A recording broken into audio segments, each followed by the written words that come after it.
Today is 9th of March 2013, and it is a great honor to have a dear friend with us to share her remembrances of Mother and Sri Aurobindo and the ashram in the early days. Aster Patel. Welcome, Aster. The first question we usually ask everyone is, how did you first come to the ashram, hear about Sri Aurobindo, and how did your parents bring you, etc. So I know that could be a long discussion, and I welcome you to tell us all about it. I'll try to say it in as few words as I can. My father was at the University of Delhi. This was in the 30s. He was teaching philosophy, psychology, but his real quest was spiritual realization. And he was looking for a master. He traveled all over the country. And he and Tara Johor's father were very close friends, like brothers. They made their first trip to Pondicherry. Your father's name? My father's name is Indra Sen.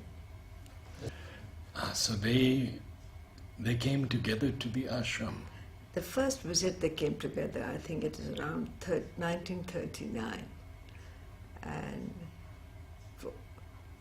for my father, well, this was what he was looking for.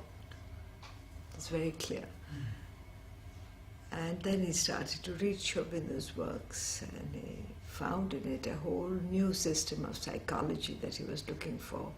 And that's how integral psychology was accepted by Sri Aurobindo as a term for his work.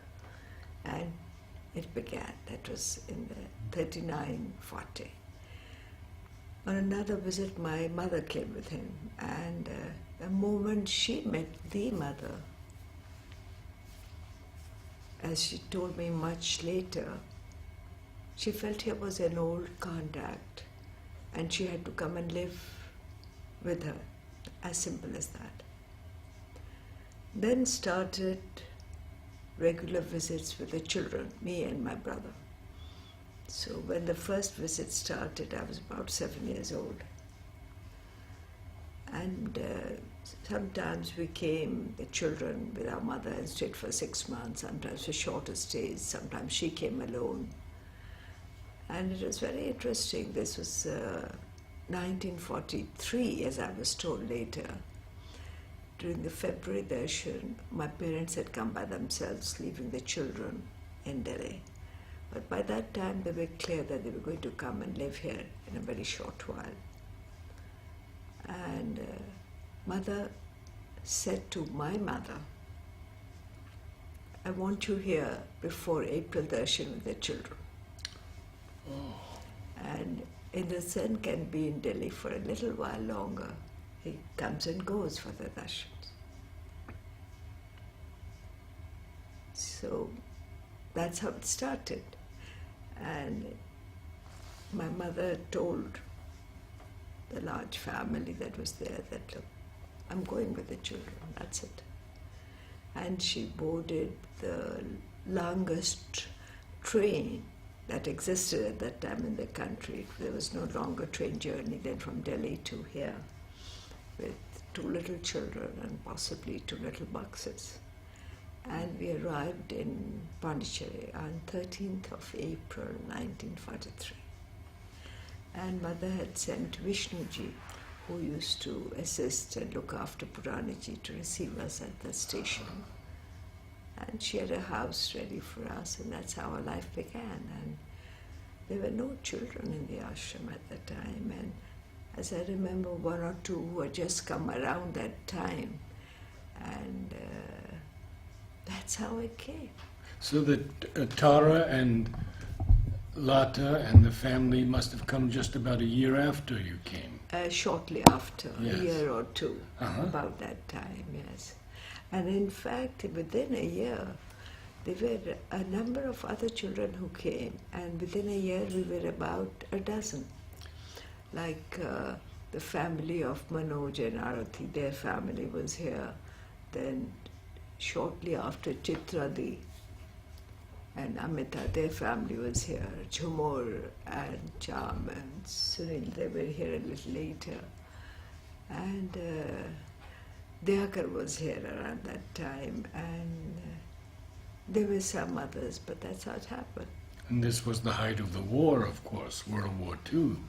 Yes, there's This some time. amazing moments of what it was like to be in the ashram at that time when Mother was so deeply engrossed in the war situation. Some amazing things that used to happen. But we were children, we were growing up. Our home was the ashram courtyard. We had a house very close to the ashram. There was no playground, no activities of physical education, obviously. There was no school. So our home was living in the courtyard of the ashram, playing around and going to Mother 3-4 times a day. And Shobindo's darshan 4 times a year. And in the main precincts of the ashram, each of the big rooms was inhabited by a great being. You had Puraniji, Nalina, Pavitata, Amritaji. And I remember what, at least for me, was the happiest time was to go from one room to the other, feeling the presence of each one. And I was so happy, so much at home. And you know, when the children first started to come, I think the senior disciples wondered what was happening to the ashram that only had about 300 very senior disciples. But when they saw the kind of time and attention that the mother was giving to the children, because once she received the children, you know, they became a very clear focus for her, the time and energy then that she gave to us. Then of course all these, I call them great beings because they really were, they were great presences in themselves. And they were like our own parents and guardians. They showered us with love and care and affection, and we were too young to converse with them. But when our parents talked to them, we sat, played around in their rooms and listened, and I don't know what we imbibed, but you had the feeling that they were with us. They were kind of taking care of us. Guardian presences. Guardian presences. You know, shortly before Nirodha left the body, I mentioned this to him. And I said, you know, now that I look back, I can say I had the feeling that in silence, because we were much too young for words, you were kind of sharing your being with us as much as we as children could possibly receive. He listened to it very quietly and he said, that was our work for the mother.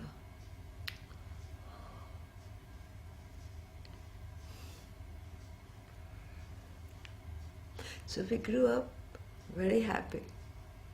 We had a meditation in this little meditation room in the ashram. We went up to the mother 3-4 times a day. And immediately Mother said that now she must look after our studies. So my brother and I were put in the care of Shishidar, Shishir Kumar Mitra, who had come from Shantiniketan and who lived in the house where you now have the treasure clinic.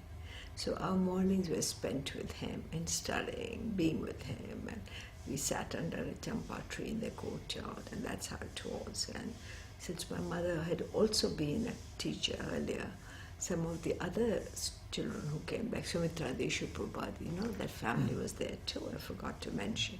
They would come to our house to study with my mother, and we would go to Shishida. So that's how the year 43 went on, till Mother announced that she was going to start a school on 2nd of December 43, and our joy knew no bounds that we would have a school. We had no idea what that meant, because all we had was one classroom. no books, and 3 teachers. And we were about perhaps 10 or 12 young children. Mother said, that's fine. And then she guided the teachers, she taught us, and well, that was another lap. But when did the Center of Education, when did she begin the Center of Education? oh, that was much later. The Much school later. went on. That was in 40 50, January 51. 51. You had free access to Mother, all your children. You could run to her at any moment. Can you tell us about some of your wonderful childhood experiences with Mother?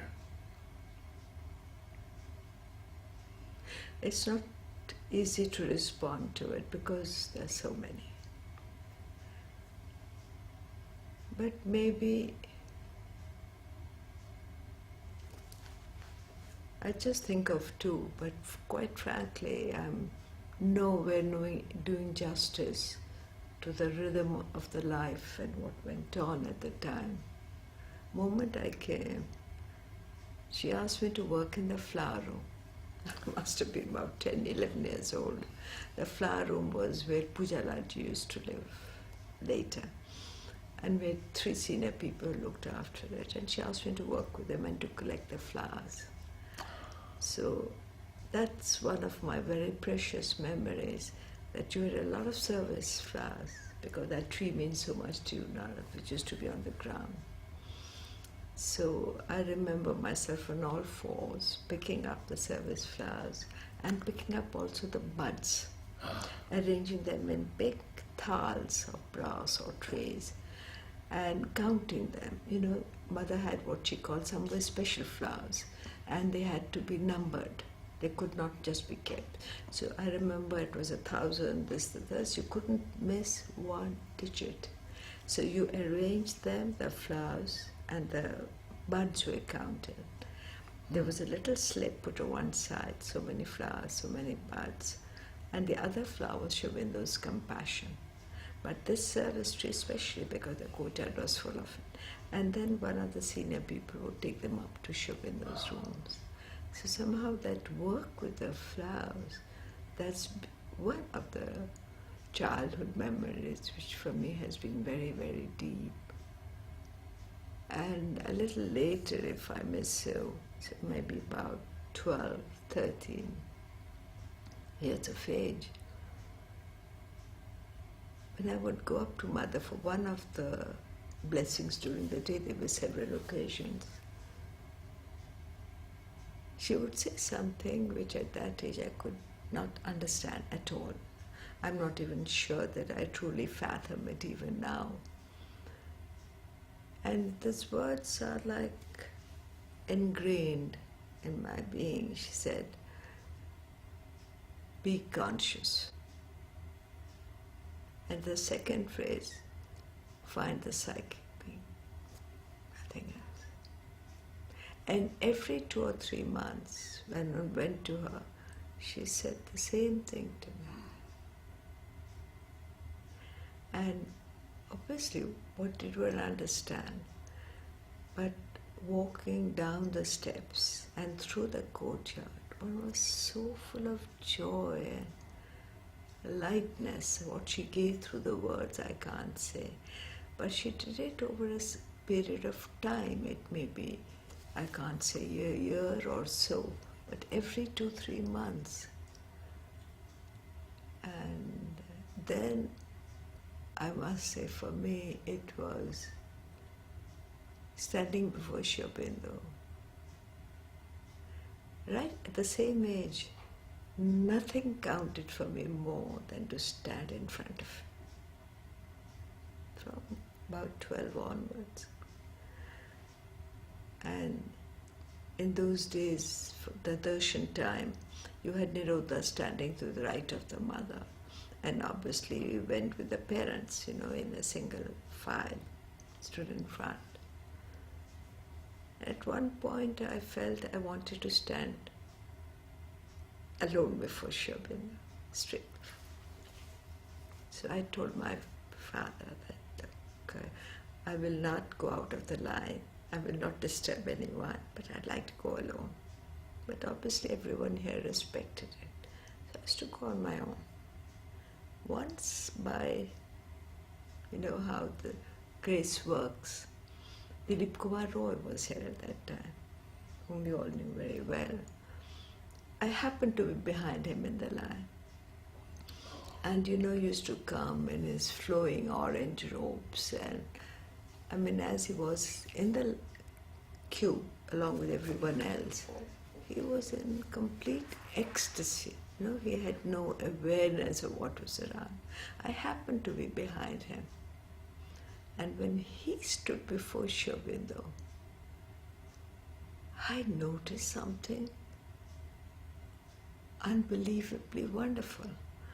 When one stood before Sri Aurobindo, he had that vast impersonal look, somewhere deep, deep, deep behind.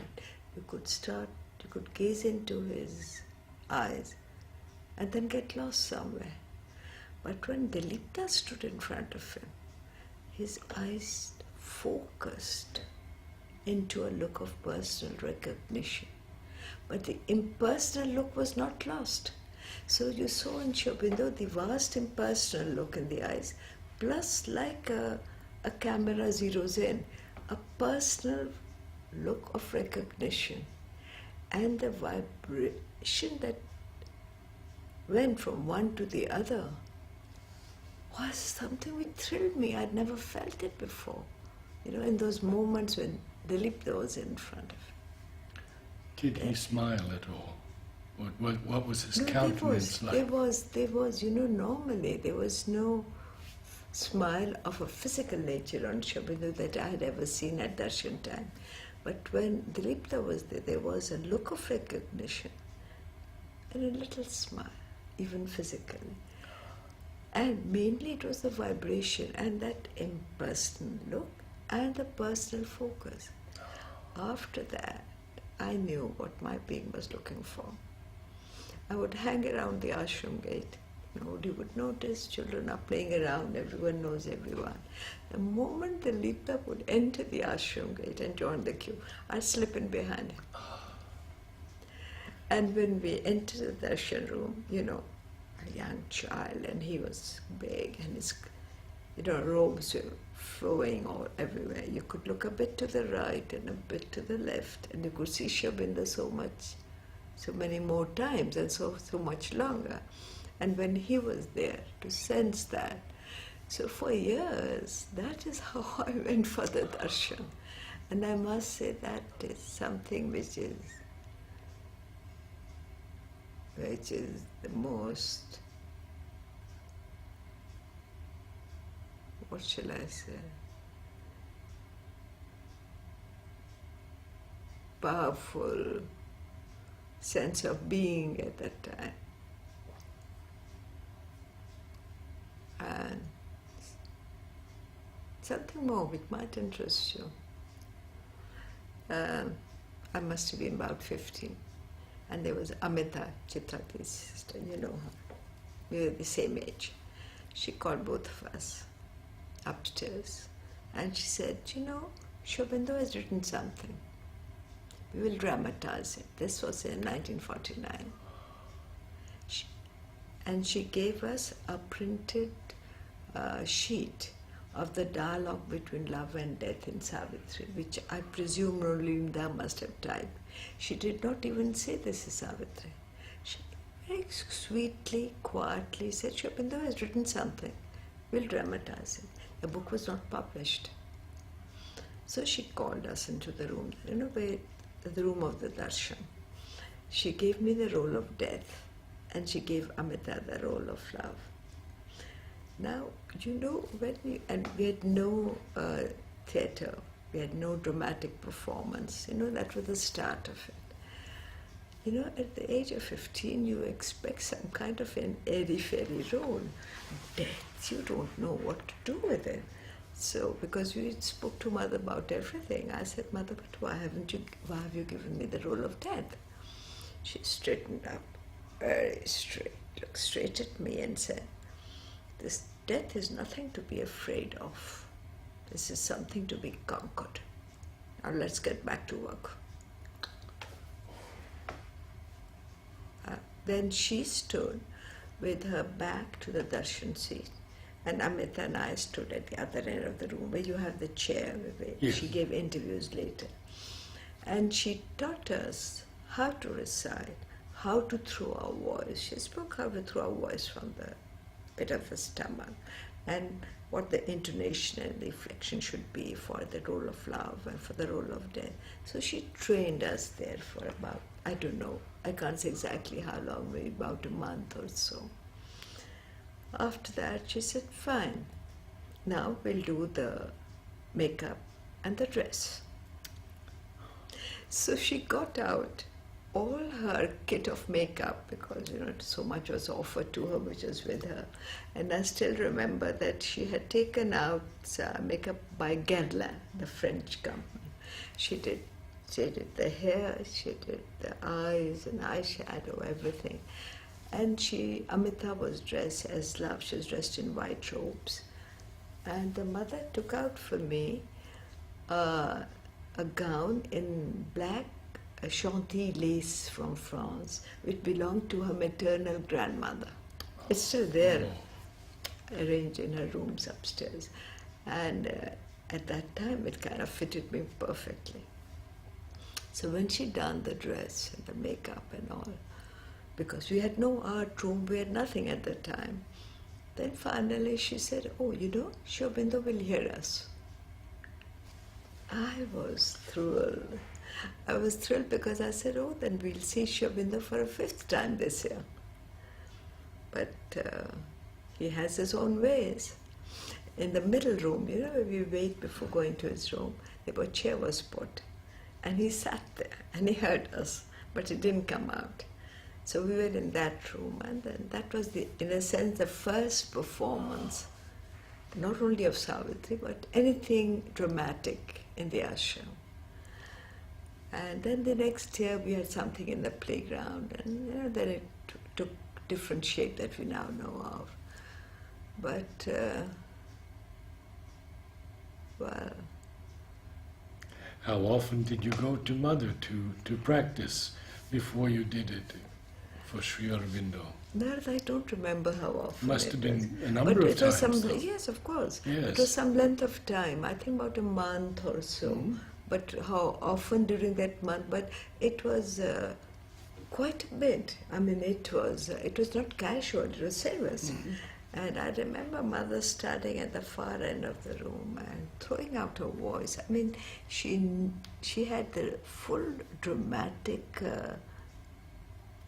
how should I say, finesse of how to train somebody. How the voice comes from deep within, and how you project it outside, and how it changes depending on the role that you are given.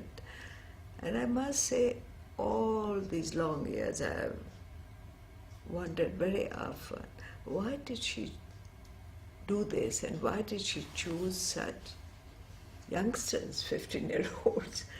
I don't know, but I can only say that they wanted to perhaps hear the sound of Savitri. Maybe, I don't know.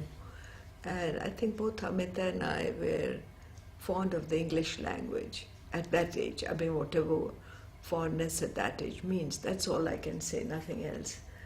And that was quite an amazing experience. And a play was staged in Shimda's room. Shimda came in the middle room and sat beside, So, did he make any comment afterwards? Sri Aurobindo. Did he say anything about it? I don't know. Ah. If he said something to the mother, we were not told. Arvind, we were much too young. We were much too young to be, in fact, told even. Were you nervous when you did the recitation in front of Shimanda? Or you were? Were you nervous? He asked if you were nervous. No. Mother had trained you. We were not nervous. This was a Nizam home, and you were as comfortable with Mother And with Sri Aurobindo, no. I mean, at least no. The question of being nervous did not even arise. Did you perform it anywhere else afterwards? Afterwards, yes, when we started in the playground, for a few years, I had quite a few roles, I did. But then the ones who continued much more was Amita for a long time. She has told us. Yeah, a I good think she deal, would have yes. told you. Yes. But Amita and I, this was the first thing that happened. And then Humor has done much more. I did for a few years. And then I think my interest moved into another way. Or I won't say my interest. It was Mother who said that you do have your studies, fine. But I want you to be your father's assistant. Wherever he travels, whatever he does, be his secretary, I want you to be totally attached to his work along with your study. So, this was a shift which took place at that time. Can you tell about your experience of Sri Aurobindo when you had his darshan for many years? What was your... You said you wanted to go be alone, you told your father. Before Sri Aurobindo. Oh, that. Yes. I told you. And that was before Dilip Kumar Roy, or did you have an opportunity? No, it was before. It was Dilip before. Kumar Roy, I just stumbled on it once, But I don't know, I was so fascinated by standing in front of Sri Aurobindo and looking at his eyes and his whole being. I just didn't want to be behind my parents. I wanted to be by myself, if I may put it like that. And there was no nervousness, I was just so happy seeing him, And then you did pranam to mother? No, we didn't do pranam, in fact, at that time. They sat on the darshan seat. To mother's right was Nirodha, just outside. And in front was a wooden box, the full length of the archway. And as people would come, they brought a lot of tulsi malas in those days, and malas of a little fragrant leaf which used to be called new birth. I haven't seen it around for many years now. Yes. So those malas are put in that wooden box. And there's no pranam because there's no space even. You stood in front, and I'm sure all the senior people did pranam by folding their hands and bowing down and passed on. But children, I guess we didn't do that. We just stood there, and looked from one to the other. But for me, the highlight of my life was standing before Sri Aurobindo. And about mother? Mother we used to see every day, 3-4 times. Mother also. And it's not that you only looked at Sri Aurobindo and didn't have mother darshan, but you see, we saw Sri Aurobindo 4 times a year. Mother was 4 times in a day. So Yes. that was Yes. And how did she guide you in education? I know that's a long subject. No, it will take. It's all right. It will take you many, many, many, many sessions. So We've I won't even dare to done begin. 13 with Amita. I'm not surprised. And so we're free at your service to do as much as you want to tell us. Narad, you can't. You are winding up the series very shortly. I can only say something. 2 things. In the beginning we just did a few of subjects, English, history, whatever, depending on the teachers that we had. About the same time as the Savitri program, one day Mother just says to me, I want you to teach small children. It's good to be with small children, she says. I said, Mother, but I'm studying. She said, doesn't matter, you can do both. She never took no for an answer. I said, Mother, but I don't know how to teach. She said, I'll tell you. That was the end of the story. In those days, if we had one classroom on the first floor. You know where abouts you have the recording room now, around there. And below there was a couple of rooms where you had the little children, 3 to 5, who had rather old teachers. So those kids were absolutely delighted to have a young teacher. You know, they'd bring flowers and all. And so I used to run up for my classes and run down to take those classes. So it was very interesting how it happened. And I said, Mother, what do I do now? Okay, you've asked me to do it, I'm doing it, what should I do? She said, it's interesting what she said. First she said, give the children freedom. So I said, Mother, but aren't they too young to be given freedom? They were not more than 5. She said, a child is never too young to be given freedom if you can create the right atmosphere. I'm still left trying to understand what that means. Then she said, every day you write a notebook of what you've done with them, like they were learning the alphabet, they were learning how to write a few letters. So I would write a little, I send it to her, and she'd write back her comments, which I had with me. Then we had the break from 9:30 to 9:45. So she said, you bring all your class to me. We had blessings at that time in the meditation room. So I was there with my 10, 12 little kids behind me. I would go take each child to her, stand there, and Mother would say, this child is like this is like this, treat this child like this, treat this like that. So that's how it happened.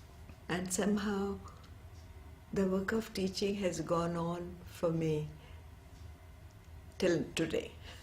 I mean, as I grew in years, my students grew in years also. They were no longer kindergarten, but then in school and so on.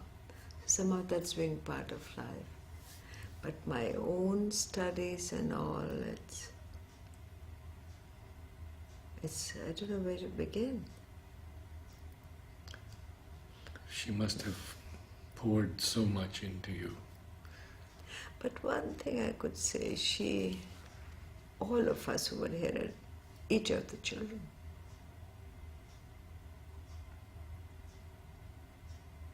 she guided each child according to his past evolution and destiny, the work in the present life and the present formation of personality. It was to bring out the fullest of the personality. For each child who were with us, we were a group, we were a family that felt so close together because we met through mother and mother. And we knew that each one was different yet connected. And each personality she molded for the kind of work that that child had to do. You could see that the way she handled each one, shaped it according to the interests, the capacities of the child, or the limitations that had to be overcome, the difficulty that had to be conquered. Each child was molded, and the time, the energy, the attention she gave was amazing. Nothing escaped either her inner vision or her perception. You know, everything, she gave shape to the whole being. I mean, I can only say a few things which are perhaps relevant.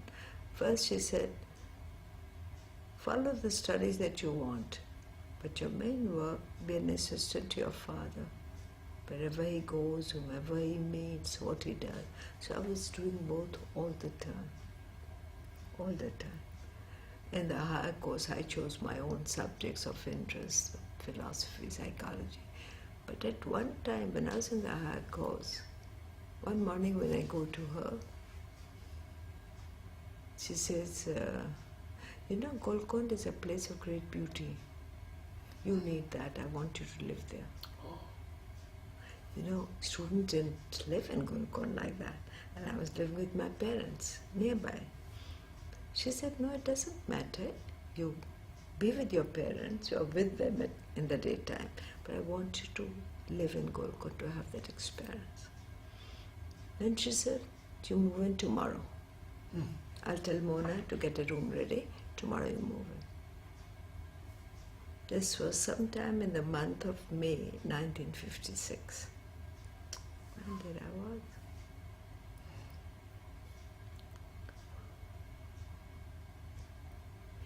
Then, how to speak about that? 1956.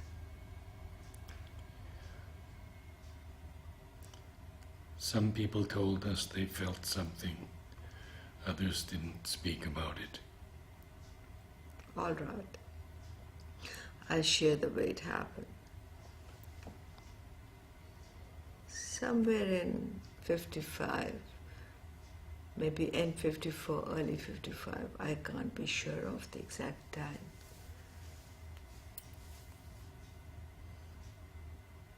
I've already said that this relationship with Shobinda was very strong since I was very young. It grew always.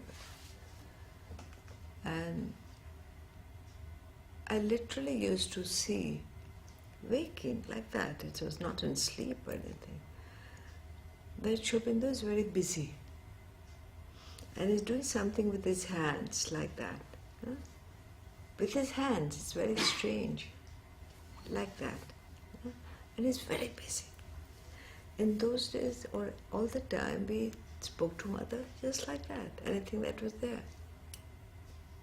And very often when we had something to say, we did not take too much time. We didn't request for an interview or something. But when Mother came to the playground from the tennis ground, we just stop her, while she was going into her own room. And she would see that here is somebody waiting for me. And if she had the time and felt it was right, she would stop. So all this happened in the playground, somewhere between, near the map of India and the door to Mother's room. So one day I went up and said, Mother, I find Shobinda is very busy. He seems to be doing something. What is he doing? You could share this with her like that. He seems very busy, but what is he doing? She gave me a smile of a kind of sweetness that it is hard to put into words. Extremely sweet. What she said, you will find out. First. Another 2 months passed after that. Again the feeling that he's very busy. Again the same smile. Mother's smile and look was never the same at any 2 moments.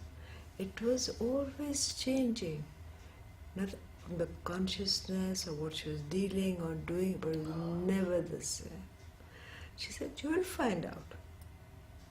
Again, she said the same thing. This happened 3-4 times in the course of the year 1955. You will find out. And I kept quiet.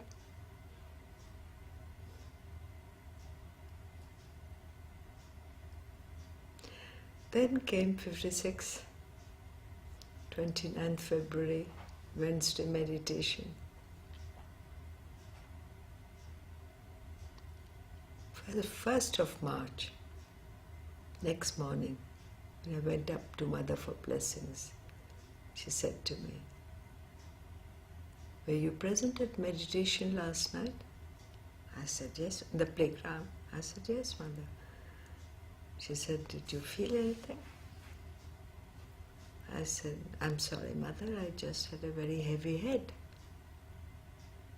She said, what Shobinda was busy with has happened.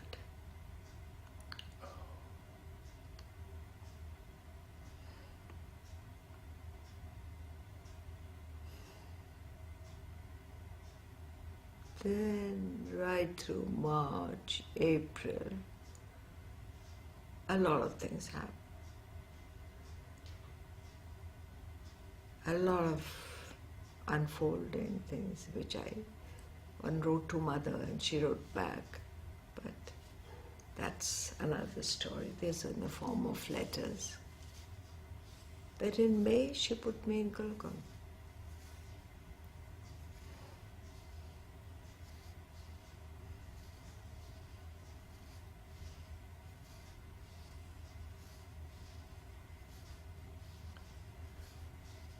Do you recall, you must recall something of when he left, when Sri Aurobindo left his body, Yes. 1950. You know, we were allowed to go upstairs once a day. The older disciples had their place to sit, they could spend more time.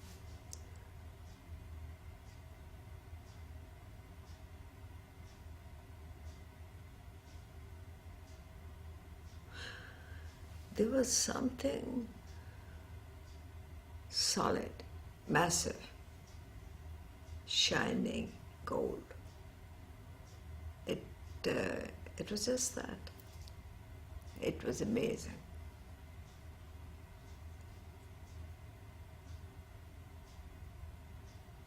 Day after day, it was something.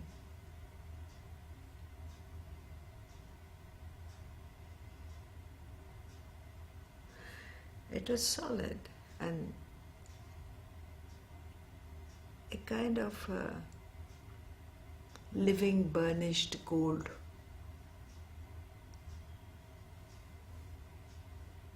Many people have seen the golden light. Do you have any kind of such? I can't use the word light, quite frankly. For me, it was just the presence of the body on the bed and what that felt like. But that was solid gold.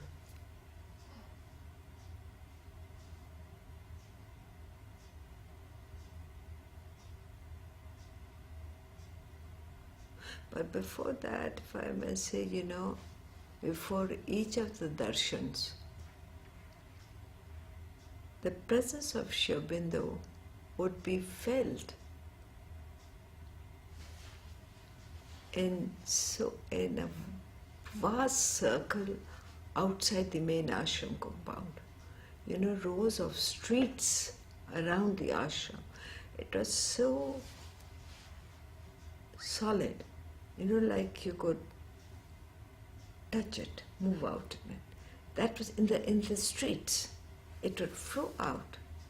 A few days before each darshan, that was very solid. And our house was just one street away from the main ashram there, and you know, 2-3 streets around the ashram. It was just like that.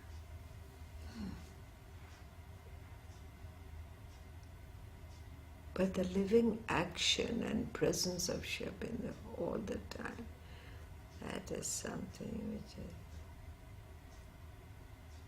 which is a reality.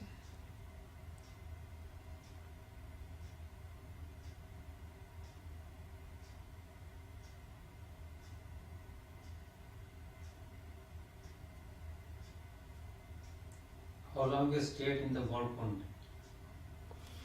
Till I went to study in Paris, 6 years I was there, right through.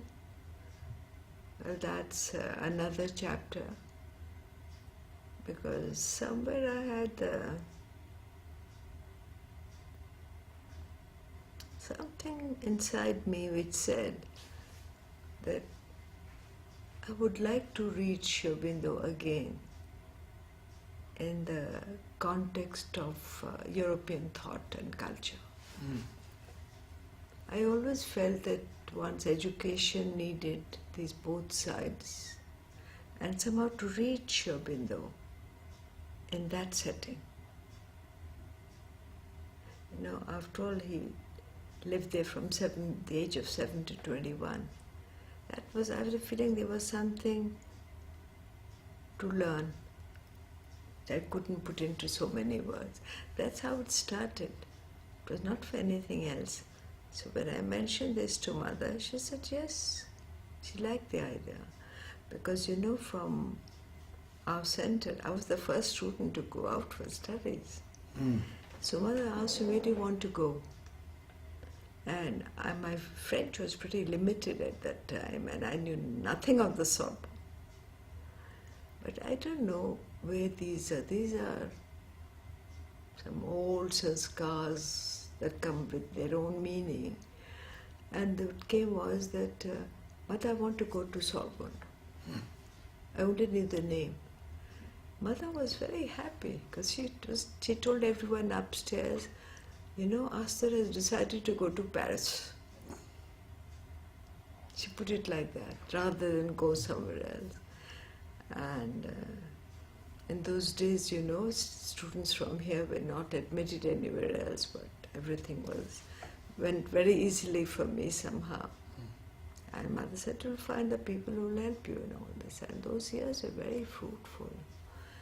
And I was home every year, and Mother would guide how to synthesize, how to see what emerges from India and what emerges from Europe and how they make a synthesis. She guided that for 6 years. I was there for 6 years, one bit by bit by bit. And when I came back, she said, it's very beautiful, but now something else.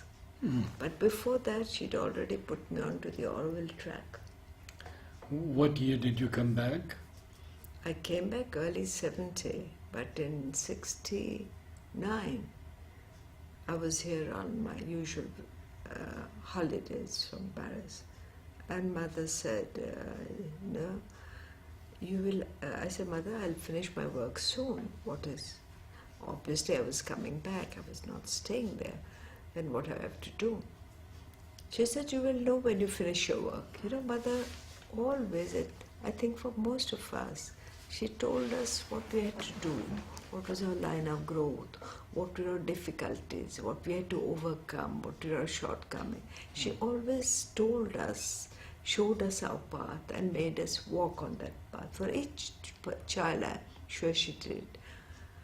And she said, you will know when you are there in France. So when I was finishing my work, I had a letter from Monsieur André, Mother's son, who used to handle the correspondence. Then he wrote to me that in the August of 1970, the United Nations in New York was having a World Youth Assembly where they decided to invite about 1,000 young university people from all over the world to ask them what kind of future do they see for man. It's a very interesting idea. I mean, it was not the old diplomatic stuff, but to ask young people, because that's how the world will be shaped. So Monsieur André wrote to me that Mother wants Auroville to be represented at that assembly in New York. And she's thought of you for doing that. Oh, wow, wonderful. I knew nothing of Auroville. I was not here in 68. I was in Paris. I had no idea what Auroville was about.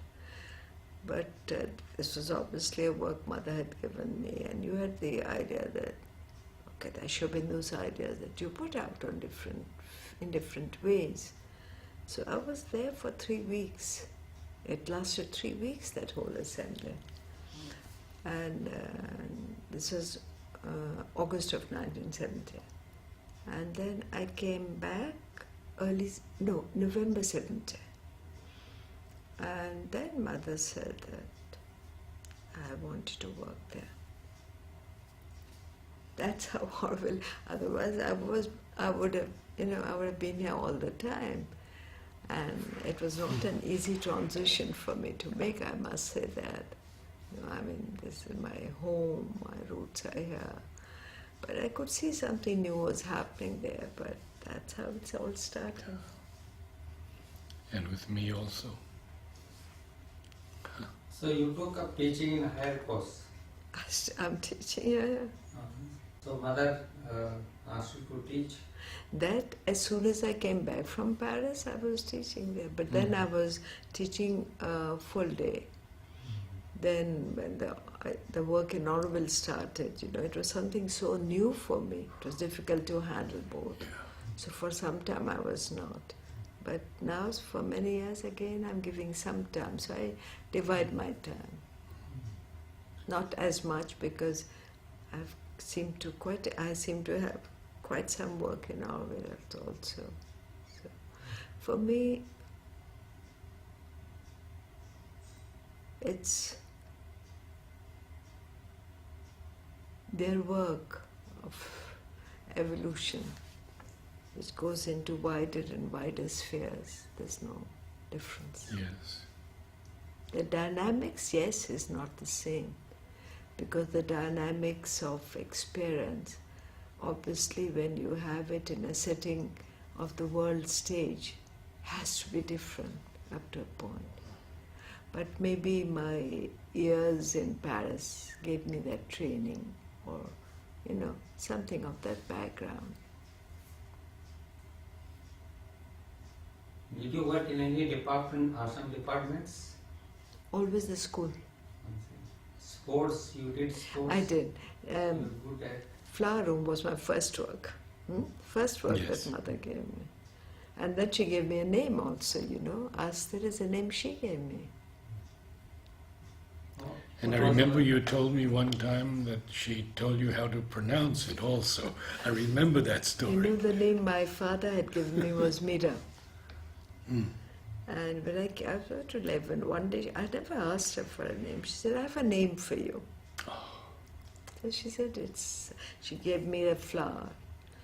She told me what it meant. It meant transparency. Then she said, but I'm giving it to you as a French name, which is Aster. And she made me pronounce it after her because I didn't know the pronunciation. She said, and let nobody pronounce it in the English way. No, which is different. But it is the French name I'm giving you. Then she gave me a small bottle of perfume. And the name of that perfume was Transparence. That's how the name started. So to respond to your query, flower service was my first work. And then the school. It's always been the school. In either the kindergarten or something else. What kind of sports you did? Oh, sports, yeah, of course I joined the sports system, but I'll tell you that I was not very good in sports. What I was really good in was basketball. I loved the game and I was in a good team there. I enjoyed swimming. I did everything, athletics, gymnastics, because the first group of young girls was started with Chitradi as captain, so I was part of that. So I did it all, but I wasn't particularly good at it, except basketball. That was my favorite game. You Like- did paint? Hmm?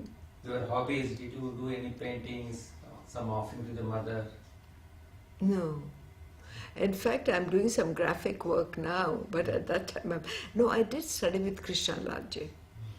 Krishna Lalji, Sanjeevanda, we all had learned, and I was very fond of drawing and painting, but it didn't work itself out in something definite. No. Any singing, dancing you did? A bit of dancing I did, not much. Music, I loved listening to music, but I found I had no talent for it, none whatsoever. Aster, I'd like to ask you about what you see in Auroville today, 45 years later.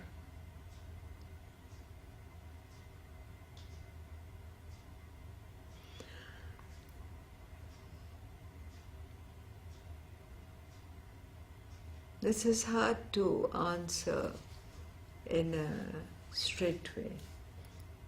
I can only say this much. The Matri Mandir being completed, that is, a major miracle. In spite of the dedication, devotion, work of so many people, when you see it today, you still think that its existence has happened because of sheer grace, not because of what has gone into it. No, it has come in an unbelievable manner. And the dynamism of Auroville, which has lasted for 45 years, will fulfill itself, no question about that. There are moments when the energy is at a high peak. There are moments when you're assimilating the work already done and getting ready for the next leap. So I think after the completion of Matri Mandir, it's perhaps waiting for the next leap. Because when you look around the world and the world's events, it's interesting that I thought I had stopped traveling. I felt no need to travel. In the last 10 years, somehow there have been some invitations, and it's Niruddha who told me, no, you must go. Otherwise, I had no urgency or no sense of wanting to travel. And in that, I've seen that the world is changing very fast. Everything that comes out in the form of writing, new subjects, new disciplines, new discoveries, things at the frontier areas of research, and the people you meet, you find that they're all leaving the old behind them and moving in a direction which is only Sri Aurobindo's and the mother's path of evolution. And many of them, most of them, have not read Sri Aurobindo and the mother. But this whole race of humanity has crossed a certain threshold into the new. That's my perception. And the founding of the ashram is the nuclear, the basis without which Auroville could not have taken root. Way about it. It is the ashram growing in its action worldwide that has invited the world to come and take root there. So whereas that force used to work in the world as a whole, here there is a nucleus, a concentrated nucleus of people who are conscious why they have come. They've chosen it. So the action is faster and quicker, more accelerated. But today around the world you see the change. In the last 10 years it's phenomenal what you see happening. Around the world, you take it from China, Russia to America, it's amazing what's happening. And I'm very conscious of that, Purnasama, that something has truly moved beyond the threshold where the mind has worked out its achievements, is faced with its limitations, and in a certain sense, edged forward. More than that, I don't have a sense of. So do you think this is the effect of 1956, 29th February, the descent of the supramental? Absolutely. More and more it becomes visible. But people are not aware of it, but the changes are happening. Arvind, people are more aware of it than we realize. I agree. That is one opportunity which these last years of a bit of travel and meeting visitors who come to Auroville has given me. They are aware of it more than we realize. They may not find precise words sometimes, but the way they think, the way they act, the way they are trying to live, different. You see the whole world of sciences and arts and humanities, you see that nothing lives in isolation. Everything is interwoven. I mean, you look at any field of human effort at the moment, and the fact that major institutions set up by man, which have achieved a lot, have collapsed. They're not collapsing. They have collapsed in the last few years. That shows that the new is coming out. Because when the new comes out, it needs space in which to manifest. If the old holds it tight, how can it come out? Like, the sprout of a seed that you put in the ground. It's somewhere there's a crack in the earth, in the soil, and then it comes out and you see the leaves, etc. So the fact that now things have collapsed, they're not just tottering, they're not just uncomfortable, people are not just unhappy or about them or find them inadequate, but they are not there. Because the new is there, and you meet so many young people, you can see in their eyes that they have a sense of it, even though if they can't put it in the word. Their eyes, their look is not the same. You see a lot of little children, 4, 5 years old even, then you see 20, 25. Their look is not the same. It's so palpable, it's amazing. Obviously, there are many things mixed up, and the new happens and the old goes. So that period of transition that Sri Aurobindo uses that word so often is not just a few years, it's a process. But you see, the new is so visible, it's unbelievable. I saw them cross the twilight of an age. It's unbelievable. It would be difficult not to see it. Yes. So we are all preparing for the descent of the new race, Superman race. Arvind, it is not the descent of a new race, it's something that's coming up. You know, what had to descend has descended. It's working its way out to manifest. Yes. It is a manifestation. She said And what you was would be promised surprised how yes. much Sri Aurobindo is being read around the world at the moment. You would be surprised.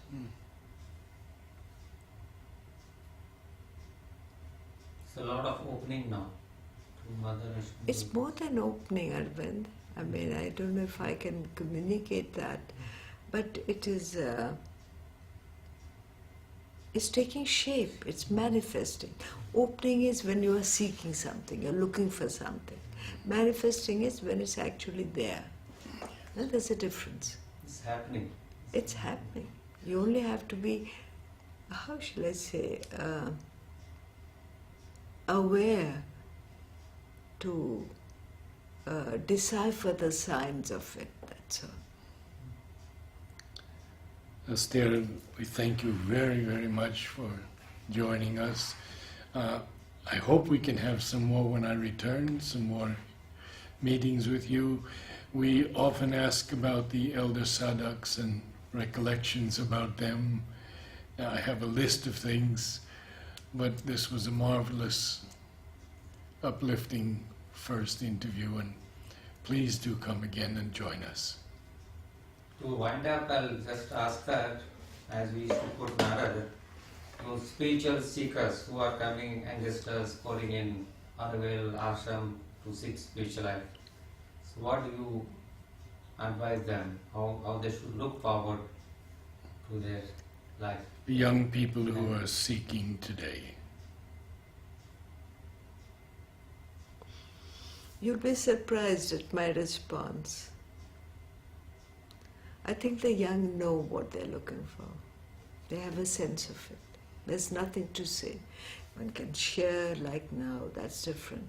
But they seem to know somewhere deep within what they're looking for. And something within them is not just guiding them, it's molding them. It is giving them a form and shape. That's all. I mean, the force at work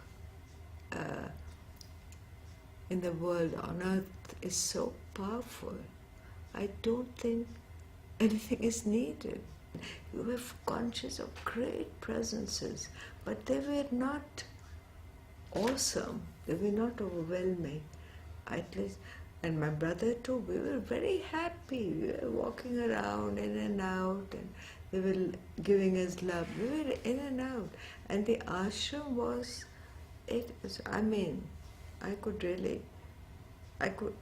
that's a place where I'd really like to live in one corner. of the ashram. Every room had a great presence, and each presence was different. You could feel the difference. Puranaji was one, Nalnida, Amritaji, Ravindraji, Satya. I mean, there were more than a dozen. Yes. That was amazing. It was an amazing time for us, I tell you. Very powerful, but it was not heavy on a child. That's what I mean to say. I don't think any of us found it heavy. Not just me, but all of us who were there. And as we came, we had very close contacts, and yet each one was very different. And we came from all different parts of the country. And some of us were all born in the same year. It's very strange. Like, as Mother used to say, it's a family of souls that keeps coming back. And our contacts have remained the same all our lives. And each one she molded for a different work. And nobody, Narad, what was beautiful, we never felt, oh, I wish I was doing that work. Each one felt he was in his own place. We had no problem with anyone. We never had, oh, I wish I was doing that work. I tell you, and that exists till today. Of that old crowd. We know we are each doing the work that we are given. That. And you can see it. You go to embroidery and they just... You have Jumo, you have Amita, you have Manoj, you have me, you have others. We're all doing what we have to do. And that each one is right for the work he's doing. And Mother's prepared each one. She would guide the person, tell him. Me, for instance, always at different moment, she would tell me what was the future lab. She'd tell me what I had to do, how to do it. The last interview she gave me was in, it was 71 March, right, this month. She was waiting for me because she left in 73. She told me earlier, you finish your work in Paris and come quickly. I was wondering why is Mother saying that. And then in March 71, her voice wouldn't come out easily. She had to make a lot of effort to bring out her voice. But she gave me a long interview which I've noted down, in which she wrote everything that I had to do in this life. And I said to Mother, Mother, your voice is not coming out, please don't speak. I can't bear to hear you. She said, no, I have to say this. I mean, imagine the way she has worked on every human being that came in contact with her. It's not only one person. She did it with everybody. You can't imagine. She told me everything that I had to do in this life, the work in Auroville, whatever, step by step by step, everything. I came down and noted it, but to each one she prepared for what she had to do. And those who have come later, who didn't have Mother's physical contact like that, I have seen quite a few of them. They have the same inner guidance even now. That is the beauty. And that is where it shows that is the great force of evolution. I see so many youngsters, they have the same guidance is given to them from within without the physical contact that we could have. We could speak to her, write to her, this is right, But they have, it's not that they don't have, it's not so. That is the beauty of it. I'm going to tell you one little incident. You talked about the warriors. There was a time when Mother's last blessing was at night, after dinner. So we used to have dinner at home. Then we used to take a mat and a pillow, and we were children, so we used to go to the ashram cottage and go to sleep. And all the older people were there. And Mother used to, when you climb up the steps, you have the little foyer where you had a photograph. She used to be sitting on a chair over there. And she would call everyone when she was free. Sometimes it was 11 o'clock at night, late at night. Those were the years, must have been 43, 44. She used to go into deep trance. Later we learned that's when she used to go to the war front. We were children, what did we know? We only knew mother used to go into a trance. So we used to bring a pillow and a mat and we used to go to sleep outside Bulada's room over there. One day, my brother was, I think, about 6 years old, Roni's father. He went to mother, she was sitting in a chair there, and mother went into a trance. It happens. She used to be holding our hands, she's called somewhere, and she's gone off, and we would sit there. So we'll wait till she came back, but she didn't give up the blessings. See how she did everything. Now my brother, 6 years old, his mother went into a trance. He put his head on his lap and went to sleep. It was 10:30, 11 at night. Must have been, and my mother was standing just behind him. Must have been half an hour. Later we were told mother used to go to the war front. So, but imagine that consciousness and the sweetness of the being. She came to after the trance and she saw this little boy fast asleep on her lap. So she woke him up and she said, your mother's waiting for you, now you go home. And then my mother did a pranam, took him on again. Later, at that time we had no idea what it meant. We know mother goes into a trance. We knew nothing. Later we learned that she used to go. She used to go to the war front. It was in those years, 43, 44. Yeah. The most critical time. Yes. But she came back from there. She was all there. She said, "Oh, wake up, and your mother is waiting here. You go home and sleep." Others have told us that they were in the seventh heaven if they were holding mother's hand and she went into trance, because they could hold it for so long. They could just hold her hand and hold it and hold it. Her touch was amazing.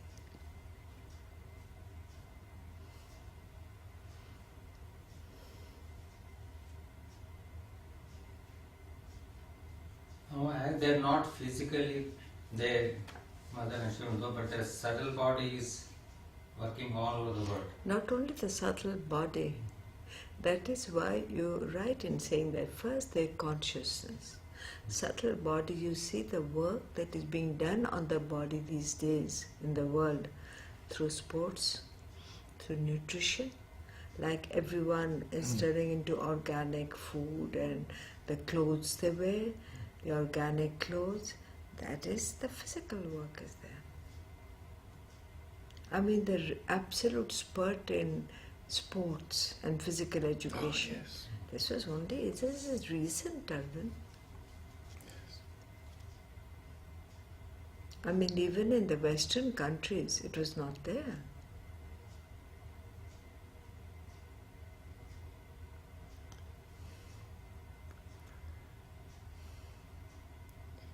There is still a resistance.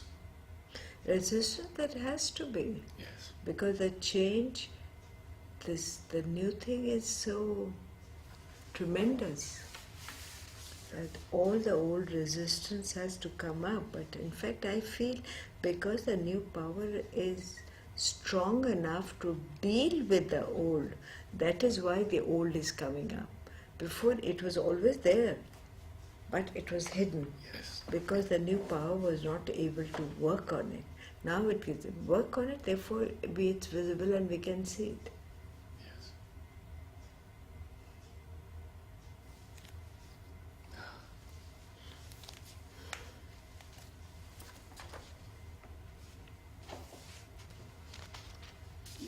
So, thank you. Thank you.